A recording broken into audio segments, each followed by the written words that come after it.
মাছের ডিম আপনারা কে কিভাবে রান্না করেন? আমার বাসায় তো যখনই মাছের ডিমটা আনা হয় আমি এইভাবে একটা রেসিপি বানিয়ে নিই, গরম ভাতের সাথে জাস্ট অনবদ্য লাগে। এক কথায় অনেক বেশি মজার। আর মাছের ডিমটা আমি আগে তেমন একটা পছন্দ করতাম না, কিন্তু এইভাবে যখন আমি বানিয়ে নেই না, আমি নিজেই লোভ সামলাতে পারি না। আজকে আপনাদের সাথে মাছের ডিমের সুন্দর একটা রেসিপি শেয়ার করছি, আশা করছি আপনাদের ভালো লাগবে। যদি ভালো লাগে তাহলে রেসিপিটা একটা শেয়ার করে দিয়েন। আমি এখানে ব্যবহার করছি রুই মাছের ডিম। রুই মাছের ডিমটা আগে থেকেই পরিষ্কার করে নিয়েছিলাম। এরপরে আমি এইভাবে হাত দিয়ে চটকে মাছের ডিমগুলোকে একটু ভেঙে নিলাম। এরপরে এখানে কিছু পরিমাণ আলু কুচি দিয়ে দিয়েছি। এখানে আমি ছোট সাইজের 2টা আলু কুচি করে নিয়েছি। পেঁয়াজ কুচি দিয়ে নিলাম, ধনিয়া পাতা কুচি নিয়ে নিলাম, আর আদা পেস্ট, রসুন পেস্ট, ধনিয়া ও জিরা পেস্ট ব্যবহার করছি। হলুদ গুঁড়ো দিয়ে দিলাম, লবণ দিয়ে দিলাম স্বাদ মতো, আর মরিচের গুঁড়োটা দিয়ে দিলাম। আর এখানে এখন ব্যবহার করছি পোলাওয়ের চাল, গুঁড়ো করে নিয়েছি আমি। আপনারা চাইলে ভাতের চালটাও কিন্তু গুঁড়ো করে নিতে পারেন। পোলাওয়ের চালটা গুঁড়ো করে নিলে এটার ফ্লেভারটা অনেক বেশি সুন্দর আসে। আর আপনারা চাইলে ময়দা বা কর্নফ্লাওয়ারও ব্যবহার করতে পারেন, কিন্তু যখন চালের গুঁড়াটা ব্যবহার করা হয় তখন কিন্তু এই মাছের যে বড়াটা সেটা অনেকক্ষণ পর্যন্ত ক্রিস্পি থাকে।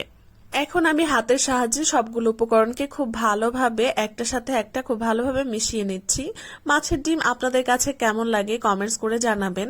তাছাড়া মাছের ডিমটা আপনারা কে কিভাবে রান্না করে খেতে অনেক বেশি পছন্দ করেন অবশ্যই কিন্তু আমাকে কমেন্টস করে জানাতে ভুলবেন না।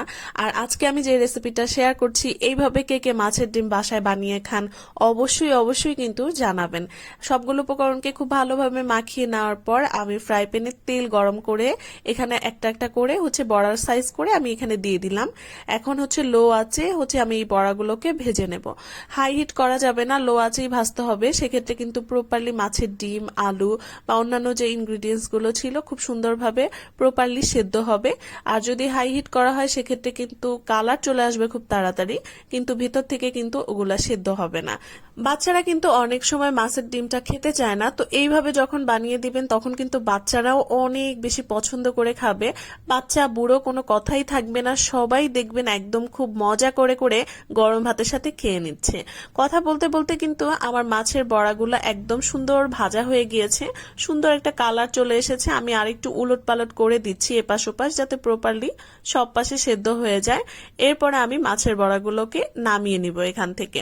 এইভাবে যখন মাছের ডিমের বড়াটা আমি বাসায় তৈরি করি, চুলা থেকে নামানোর আগেই দেখা যায় যে আমার মাছের ডিমগুলো অলমোস্ট খাওয়া শেষ হয়ে যায়।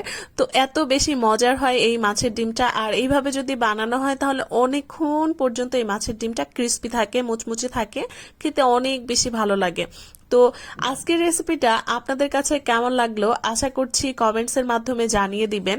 আপনারা কে কোথা থেকে আমার এই ভিডিওটা দেখছেন অবশ্যই কমেন্টসে জানাবেন, যাতে করে আমি আপনাদেরকে ধন্যবাদ দিতে পারি। আপনারা অনেক সময় নিয়ে, মূল্যবান সময় খরচ করে আমার ভিডিওগুলো দেখেন, এর জন্য সবাইকে অনেক বেশি ধন্যবাদ। আজকের রেসিপিটা ভালো লাগলে একটু শেয়ার করে দিন। আর দেখা হবে নতুন কোনো রেসিপিতে নতুন করে। সেই পর্যন্ত আজকের মতো বিদায় নিয়ে নিচ্ছি। আল্লাহ হাফেজ সবাইকে।